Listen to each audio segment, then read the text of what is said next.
Hello, hello, hello. Ain't that the Three Stooges did that? Hello, YouTube. Trying to get a voice back. It is raining again. It's going to rain all day. It's going to rain all night. It's going to rain all day tomorrow. And maybe in another 2 days the sun might come out. So, if we sound sarcastic about it, well, we've got damn good reason. I said a bad word. Anyway, I don't make videos for kids. Okay, here's what holds my drill on, okay? And I've clamped this in the vise. Well, we've got an idea. This has notches where you can set where you want it. See that? And it goes on the drill. Over here, there's a notch down in there. What we are going to do is, if you look at this, okay, this is a 3/8 bolt. This is a 5/16. I'm going to drill this out just a little bit more, okay? Also, what we want to do, we're going to Dremel this out in the bottom so this nut fits in here, okay? Now, we can't find a bolt with a head on it, so we will turn this one way or another. The thing what we're going to try to do is, we'll demonstrate with this bolt. We're going to have this clamped and tight, and we're going to weld a flat piece of metal on here, okay, to put down in my vise. And wait till you see my new vise, because I painted it black. I'll warn you right now. You may think, what did this guy do? He took a brand new vise and painted it all flat black. I cannot stand that gaudy color. See how that bolt went in there and held that? This is the same. See, this head's way too big. This head is like you'd find on a 9/16 bolt.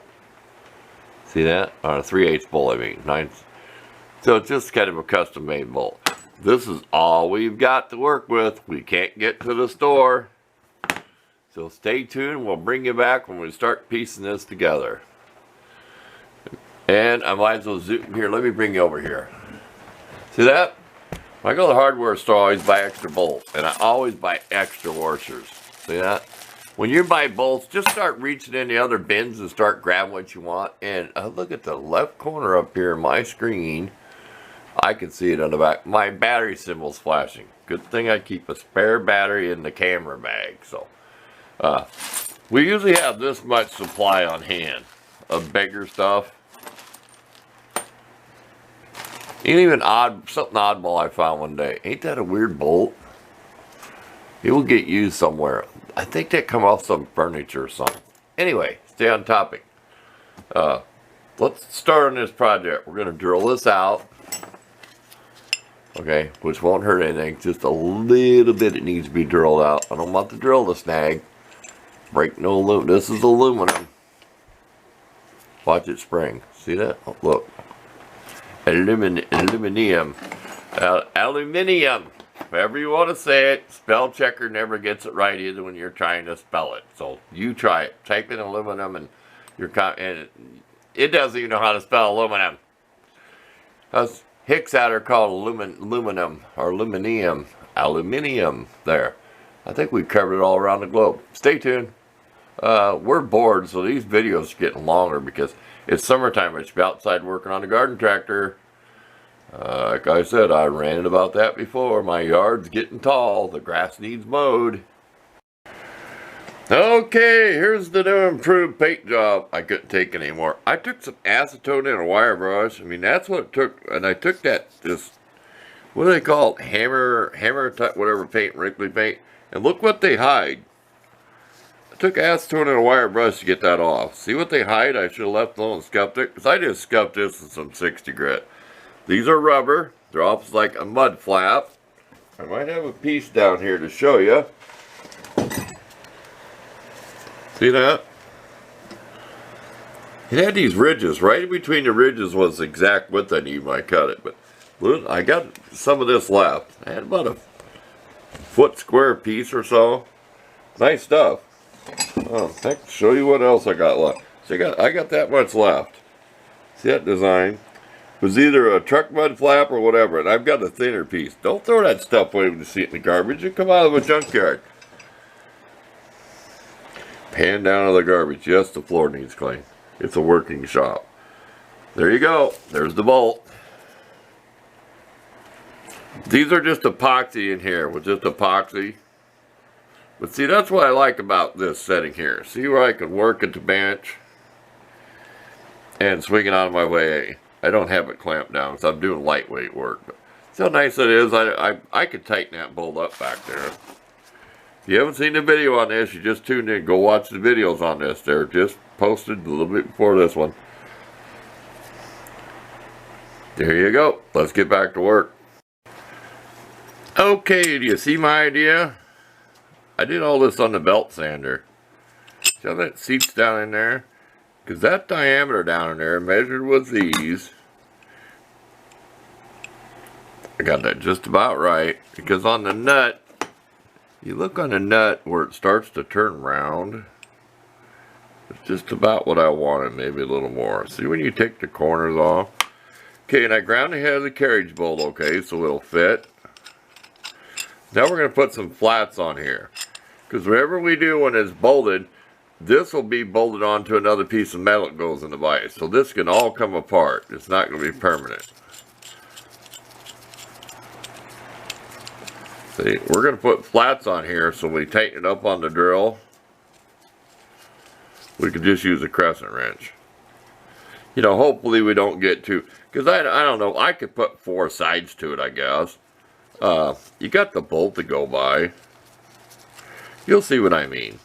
Let's not waste this much time filming, but see, I'll do 4 flats on it. How's that sound? Just so we don't get into mind tightening it. So I'll carefully do that on a disc sander, not on the belt sander. This I kept spinning and spinning, and I'd drop it in there and see where it's catching, see where it's kind of catching a little bit, you know. So I'll do that on the disc sander part. Sorry I can't film that, but the camera doesn't like the sound of that grinder. So let's get back to work. Okay, do you want a little tip when using a belt sander or grinder or anything? Don't wear these. This stuff gets hot. I mean, to wear leather gloves, like my fingers are getting hot. I'm so used to knife stuff and things where I don't want to ruin the metal. If I get it too hot, that I'll do stuff barehanded even. But see, I had to take the corners off a little bit more. Remember, I rounded it first. Had to take them off a little more so it didn't catch. And believe it or not, this is backyard engineering. I'm not bragging. Look, 9/16. See, you learned something today. If that's the only bolt you had to work with, you're out on the farm. See, you can make a head on there. I thought I'd add that. That's your tip of the day. See if it's that way and that way. I'm not bragging. I just get a kick out of that stuff because sometimes I forget that. You know, I was like, wow, I just invented something new. No, you didn't. I probably did it when I was a kid. You got this to go by. I mean, you're on a... I'd use the disc sander. The belt sander is all shaped. You know, you got the table with the disc sander to go there and stay straight. Let's bring you up here. See, you're learning this magical stuff you can do without a lathe or a mill. Believe me, I've done stuff without a mill or a lathe. And you can too. You can do this. I probably stole that from somebody. You can do this. Okay, enough of that. That's it. I don't want to ramble too much on my videos, but if I ramble too much, let me know. We'll tone it down. We'll make it all professional. Okay, after filling the bolt, blah, blah, blah, blah, blah. I can't do that. If it ain't fun, I don't want to do this stuff. Oh, had to use this. I mentioned that. Had some threads boogered. And whatever bolt it is, 3/8, whatever. I had to use a number 8. Remember I told you don't worry about the number on that? See, there's like 3 major teeth. So don't let them numbers fool you or worry you. Just grab whatever fits. Don't even worry what that number means. I'm thinking it's 8 threads per inch, but I don't know what this bolt is. What's 3/8 coarse? Huh? What's 3/8 fine thread is 24. What's 3/8 common? I don't have a chart handy. There's your quiz of the day. Sound like the shop teacher I watch on YouTube. You know what I'm talking about if you've heard me mention it before. I'm trying to get that right in there. It's just hard to show up. I'm sure that's what I used. 3. It worked. Had some burrs up in here. You know, these are used. They've been banged around and thrown in boxes and buckets of junk.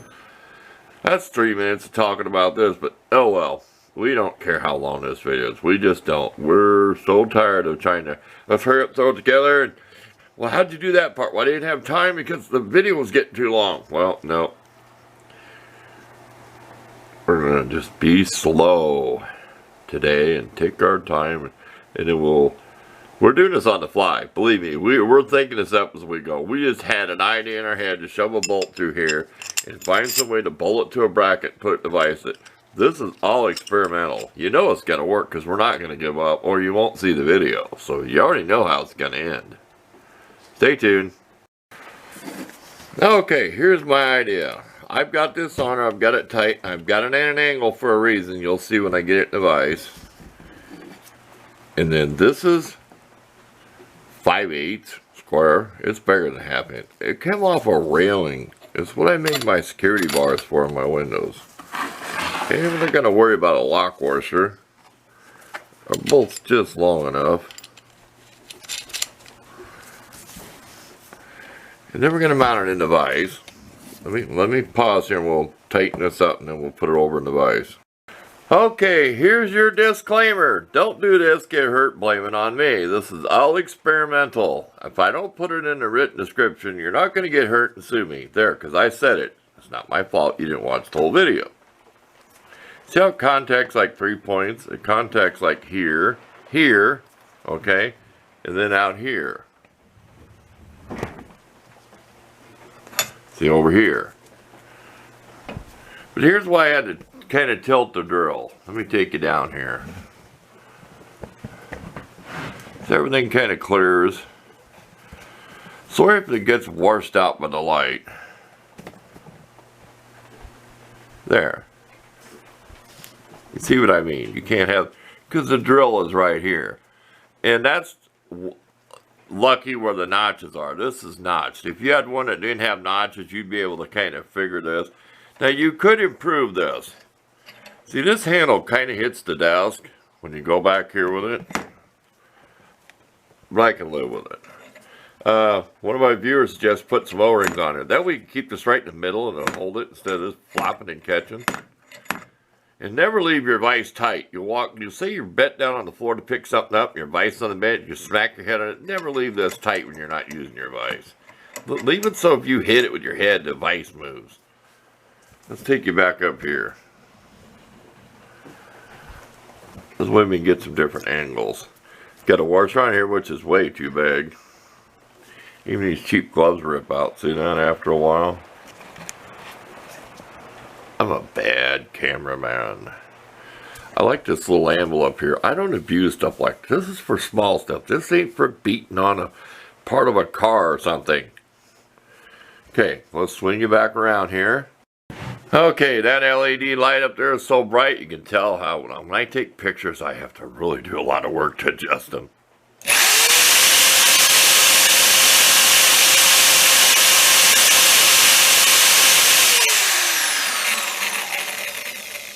I should have warned you I was reaching for the switch because this camera does not like any kind of motor noise. What do you think? I want your opinion. Should I improve it? Should I make something on the back that makes it stronger or something, or would you go with it? Now when this had the rubber handle in that little cheap device, if you watch my videos, I buffed it, all the stuff I did in wrenches. It would just clamp down in the jaws of that cheap little vise. This has to be a lot sturdier. But remember, this is aluminum die-cast pot metal stuff. When I was tightening this, I was very careful because I knew I could apply more force to this wrench than I probably could with my hand on the bolt. With this, see how that has that gasket goes in there that went up in there? Ain't that kind of different? Thought I'd just show you that. Yeah, to me this is a lot better. Okay, measurements, whatever. I mean, it's all gonna be different, whatever you use. I mean, you could use a wider piece of metal. I'd like to use an inch square or more, bigger, but I didn't have a long enough bolt. So I'd recommend trying to find the biggest square tubing you could use. Find a bolt to fit it. That would be my opinion. This will work for me. This is a tough drill. I'm telling you, this thing has got a lot of power. I was drilling and it snagged before and something one day, the other day. It's pretty tough. It's whatever amps. 7 amps. You can't believe that, but it's pretty torquey, believe me. It wanted to pull right out of my hand. I would never use a drill like this without one of these handles. I have learned when I was younger, you can get a wrist broke doing something like that. So there's another warning. Okay, thanks for watching. I'll take some photos and we are done with this too long of a video. But I hope you enjoyed it.